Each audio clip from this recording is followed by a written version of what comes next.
चला आज बनवले आपण मस्त लाल डांगराची घारगी. आपल्या महाराष्ट्रामध्ये खूप जास्त प्रमाणात केल्या जातात लाल डांगराची घारगी. आपण गोडपुरी पण म्हणू शकतो लाल डांगराची, पण आमच्या महाराष्ट्रामध्ये घारगी म्हणतात आणि एकदम मस्त लागतात. हेल्दी आपले डांगर म्हटल्यानंतर, आणि गोडपुरी तर एकदम मस्त लागते त्याची.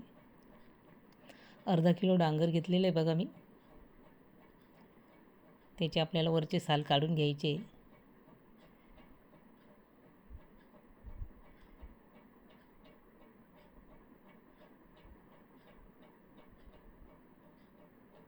आणि आपल्याला हा लाल डांगर आपल्याला किसून घ्यायचा आहे. कुणी कुणी आपण त्याची काप करून कुकरमध्ये गूळ आणि ते एकत्र शिजवून घेता येतो, आणि आपण अशा प्रकारे पण करू शकतो. किसून घ्यायचा आणि गूळ टाकून, पाण्याचा वापर अजिबात करायचा नाही. पाणी न वापरता आपल्याला मस्त आपल्याला घारगी तयार करायची, गोडपुरी. आणि बघा आता हा सगळे आपण वरचे साल काढून घेतलेले. आता आषाढ संपत आलेला आहे, त्याच्यासाठी काहीतरी आपण करायचं आहे मस्त तळण. आपल्या पुरणपोळ्या पण झालेल्या आहे, पण आता आपण मस्त गोडपुरी करणार आहोत.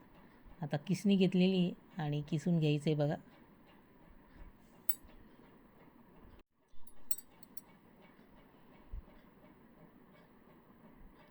आता बघा किसून झालेलं आहे बघा. अशा प्रकारे मोठ्या याच्यातून केलं तरी चालेल. आणि 1 वाटी गूळ घेतलेला आहे मी. 1 वाटी आपला लाल डांगराचा किस असेल आणि तेवढंच मी गूळ घेतलेला आहे.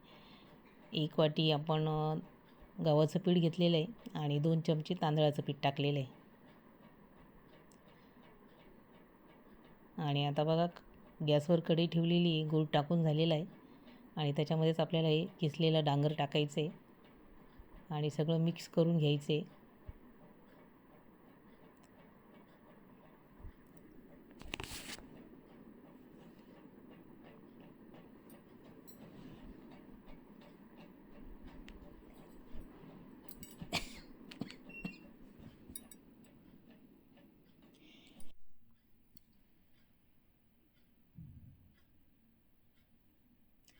आता गूळ बघा चांगला वितळलेला आहे आणि पूर्ण डांगर पण शिजून झालेलं त्याच्यामध्ये. आता ते काढून घेतलेले मी एका बाऊलमध्ये, आणि थोडंसं गार झाल्यानंतर एक मोठं भांडं घेतलेलं आहे. त्याच्यामध्ये आपण गव्हाचं पीठ, तांदळाचं पीठ आणि आता हे गूळ आणि डांगरचं टाकून घ्यायचं आपल्याला. त्याच्यामध्ये छान मळून घ्यायचं आहे मस्त.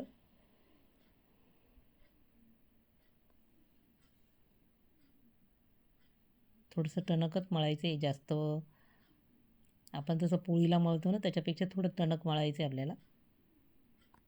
आणि बघा मळून झालेलं आहे.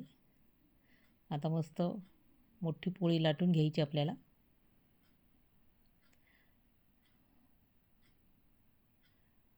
थोडीशी खसखस पण वापरलेली मी दुसऱ्या उंड्यामध्ये, याच्यामध्ये नाही वापरली. आणि मस्त खसखस लावून पण खूप छान होतात, खायला पण खूप छान लागतात. अशी मोठी पोळी लाटून घेतलेली आहे आणि मस्त छोट्या छोट्या आपण घारगी तयार केलेली आहे छोटी. हवा अशी खसखस टाकून घ्यायची आपल्याला, लाटण्याने परत फिरून घ्यायची म्हणजे खसखस पडणार नाही.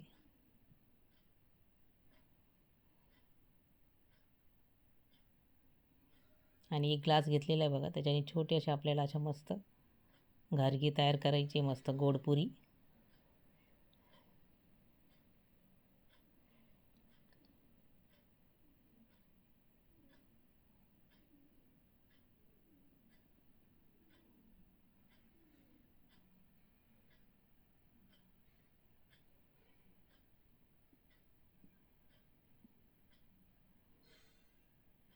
आता इकडे कढईमध्ये तेल पण तापलेलं आहे.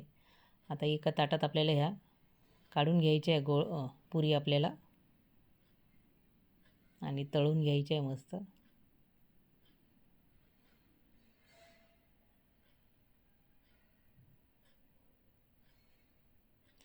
केल्या केल्या आमच्या लगेच संपून गेल्या. सगळ्यांना आवडल्या ह्या लाल भोपळ्याच्या घारगी. खूप मस्त लागतात. तुम्ही कशा प्रकारे करता ते पण सांगा मला कमेंटद्वारे. आणि तुम्ही कुठून बघताय हा व्हिडिओ ते पण सांगा. म्हणजे वेगवेगळ्या राज्यामध्ये वेगवेगळी पद्धत असते करण्याची. महाराष्ट्रामध्ये अशा प्रकारे करतात घारगे आणि खूप प्रसिद्ध आहे लाल भोपळ्याची घारगे.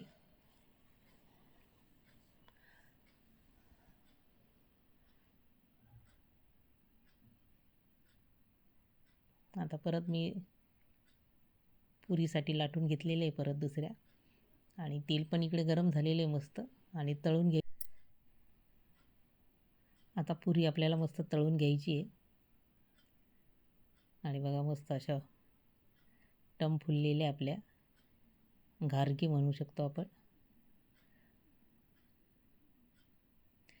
दोन्ही बाजून छान तळून घ्यायची आपल्याला.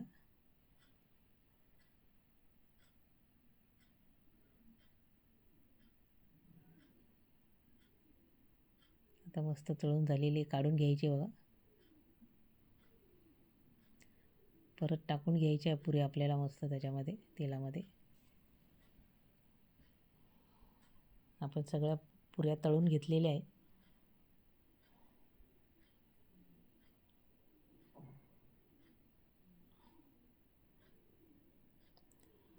तुम्हाला ही रेसिपी कशी वाटली ते नक्की सांगा कमेंटद्वारे. रेसिपी आवडली लाईक करा, शेअर करा, सबस्क्राईब करा. आणि परत भेटूया उद्याच्या आपण नवीन रेसिपीमध्ये. तोपर्यंत बाय. अशाच नवनवीन रेसिपी बघत राहा उमा रेसिपीमध्ये.